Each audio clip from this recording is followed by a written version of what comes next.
So I'm here today with Miguel Luengo-Oroz. How are you, sir? You good? Good. How are you, Nick? I'm doing good. I'm doing good. Thank you very much indeed. So let me start at the beginning. The first data scientist to work at the UN. Yep. Tell me a bit about it. How is that? Kind of, do they understand what they've got? Yeah, so I was start even a little bit before than that. So, I mean, I have a background as a scientist. So, I mean, I always like mathematics. I studied like engineering, telecommunications engineering, also like I entered into cognitive science, like neuroscience, psychology. Actually, 20 years ago, I did a robot that wrote poetry.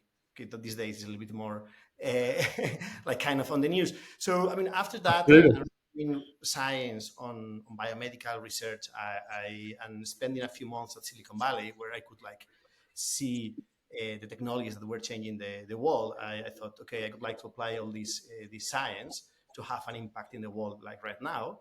And I applied for a position in the executive office of the UN Secretary General in New Okay. York. They didn't knew exactly they were looking for a data scientist. But back in 2011, I joined the office as the first person working on AI and data science in an international organization, essentially. Fantastic. Yeah, So let so me that's yeah, up to there. let me take you on from there. Kind of obviously, and I was kind of before we talk about you. I suppose I should address it. Kind of obviously, the whole world has gone crazy about AI, and this is kind of the only thing which is on everyone's lips. Give me 50 in under 15 seconds. How do you describe AI?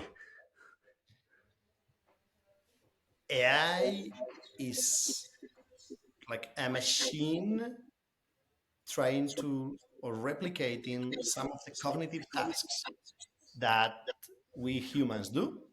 Machine can be a copilot. And do you think people get that, or do you think people are just kind of too involved in the scaremongering? No, we will get there. I mean, I really think so. So the point is like machines and algorithms. I mean, we have been innovating for years. The same way we did like planes. I mean, that could like do things that birds or humans couldn't do, like crossing oceans. Now we're having machines that can memorize more than we can, and turns out that we're doing machines that can discover things that we cannot discover, that can help us like write things, that help us solve problems. So it's just another tool in the toolbox. The only point is it's a tool that can take cognitive tasks that Right. before were just done by us. So from your perspective, is society understanding yet what actually it is, or kind of are we just imagining kind of things way beyond where we should be at? I think I mean, as a society, I mean, there are obviously different layers and stakeholders, but we need like more education to understand exactly what it is, demystify it, and understand Mm, how to develop. Okay, so I think right now it is being painted, as you said, as okay, this is something like terrible that is going to happen. It's like one danger of humanity, or this is something I don't understand. Actually, it's not so complicated. The technologies we are developing, the underlying things which are happening are very simple. The only difference is that there is an emergence when you put things at a scale, things emerge. mm, Okay, and for example, I mean, this chat GTP technology is just like the auto completion of your WhatsApp, okay, where it suggests you the next word. The only thing is it yes. suggests the next 20,000 words.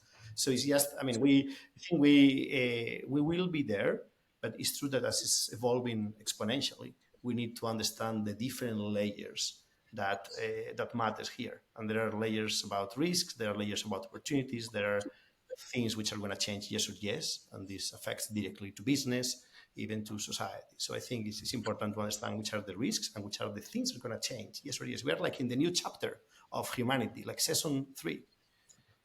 And you mentioned again, kind of it's an education process. Does it frustrate you, or is it? Did you kind of almost you knew this is the path that the human society was going to take? I mean, I guess here there are two things, and maybe I'm going to piggyback also on my work at the UN. So Hmm. actually, what I work at the UN for almost 10 years, actually, it was, as we were saying, walk the walk and talk the talk. So essentially, do and implement projects, include AI into operations. I mean, really, like whether these operations are to delivering food, to like risk assessment after an earthquake, to support agencies on the ground, help immunization, whether really implement those innovation projects together with agencies and business and academia, understanding, walk the walk. But on the other hand, I've been working on policy, translating between those that understand the technologies and those that apply them on the field and policymakers. So I guess that education or that idea, I think is important, because right now in the world we are in silos where the technologists, that are like the business people, are policymakers, and sometimes they don't speak the same language. So Right. I've been acting myself as a translator. I've been training, say, even hundreds of data scientists as translators of these disciplines. And I think more and more the world needs people that understand, that can translate from technical concepts that have to do with AI and data science to business problems. Then, I mean, inside myself, I always have the hunch of things were going to happen. And maybe this is Yeah. why 2003, my master thesis, as I told you, was like artificial neural networks that could write poetry. The problem that was a small scale. I did actually at the style of William Blake. And even like 5 years ago, no, 2019, I with some of my team members in the UN, we created a robot that could write speeches as the style of political leaders in the UN General Assembly, Amazing. like presidents in the General Assembly, just to show, I mean, what could happen in a world where you cannot distinguish like reality or fiction in the digital space. So, okay, so you've done all these incredible stuff, and the world is catching up with you, I suppose, slowly, but we're going to get there. What excites you? So, I mean, now I have this dichotomy, or like these two ways. Okay, on the one hand, I think there is an explosion of opportunities, and I'm really excited about what these technologies can bring to healthcare. So now I'm the CEO of Spotlight, which is a company which applies AI for health, that help like test, drugs, deploy these healthcare diagnostic solutions like anywhere, like Europe or Latin America or Africa. Really, there are a lot of opportunities. On the other hand, is the moment to move fast in terms of setting up the compass for responsible development of these technologies. Okay, and this means not just regulation, but principles, but having this, as we have said, like understanding what can go wrong, mitigating it, and having experts in technology, with sectoral experts, with ethicists, with philosophies, with psychologists, like setting up this compass and making this compass also somehow a global agreement. Okay, because if not, things can go wrong very quickly, which is, I think, the other thing that maybe worries me. And who do you think has to lead on this? Is it going to be companies like kind of the Googles or the Facebooks or whatever it was, or is it going to be governmental organisations or the UN or stuff like that? Who do you think is going to be the ultimate kind of enabler to us getting to where we need to get to? I think here there is no escape. It will work at different layers. So Right. I think and if you go from us, first is like individual level. We need to understand what is this technology. I am teaching my daughters. Okay, this is what you can do. This you can do. This is something that has been created by a machine. There is a next level where it's about like business. Business, they need to have like principles for trustworthy artificial intelligence that work as it should. They will not do like self-regulation, because we have seen in the past that doesn't work for social networks, but still in the very core of their principles, they need to embed things which are very clear, okay, and they need to put that. And that will also give them like business benefits. Then there's another layer of national regulation, okay, and we see.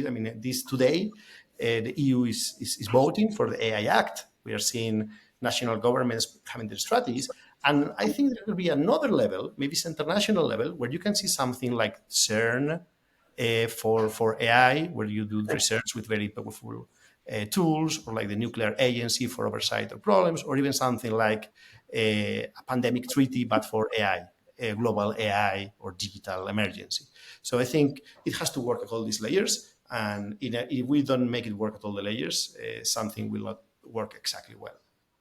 But yeah, I think on that note, with lots to think about, thank you so much, Lee, for your time. Been a pleasure speaking. Thank you, Nick. Bye. Perfect. Thank you so much.